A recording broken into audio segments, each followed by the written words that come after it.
Meeting ఏర్పాటు చేసినందుకు ముందుగా విద్యాశాఖ మంత్రులు లోకేష్ బాబు గారికి ఈ నియోజకవర్గ పేరెంట్ టీచర్స్ తరఫున హృదయపూర్వక ధన్యవాదాలు తెలియజేసుకుంటూ, అలాగే ఈరోజు ఈ కార్యక్రమానికి చేసినటువంటి మండల శాఖ అధికారులకు, అలాగే విద్యాశాఖ అధికారులకు,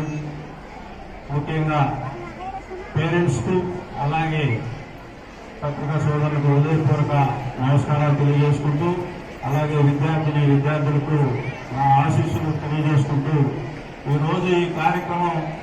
ఎంతో ప్రభుత్వం ప్రతిష్టాత్మకంగా తీసుకుంది. ప్రైవేట్ స్కూల్తో పాటు దీటుగా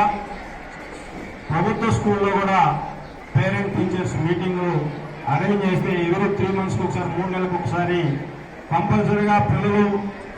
స్కూల్లో మన పిల్లలు ఏ విధంగా చదువుతున్నారు, చదువుతో పాటు క్రమశిక్షణ ఏ విధంగా ఉన్నారు, వాళ్ళని కలిసి తెలుసుకొని మాట్లాడే దానికోసం ఈ కార్యక్రమం చాలా ముఖ్యమైన కార్యక్రమం. 3 నెలలకు ఒకసారి మీరు కూడా రోజు ఉండే పనులే కంపల్సరిగా ఈ కార్యక్రమం ఏ విధంగా రాష్ట్ర ప్రభుత్వం అమలు చేయడానికి ప్రతిపాదించిందో మీరందరూ కూడా మీ కుటుంబంలో మీ పిల్లల బాగోగుల కోసం ఈ రాష్ట్ర ప్రభుత్వం ఈనాడు ఈ కార్యక్రమం తీసుకుంది. ఎందుకంటే ఇది ఎంత ఇంపార్టెంట్ అంటే ఎవ్రీ 3 monthsకి ఒకసారి క్లాసుల్లో యూనిట్ టెస్టులు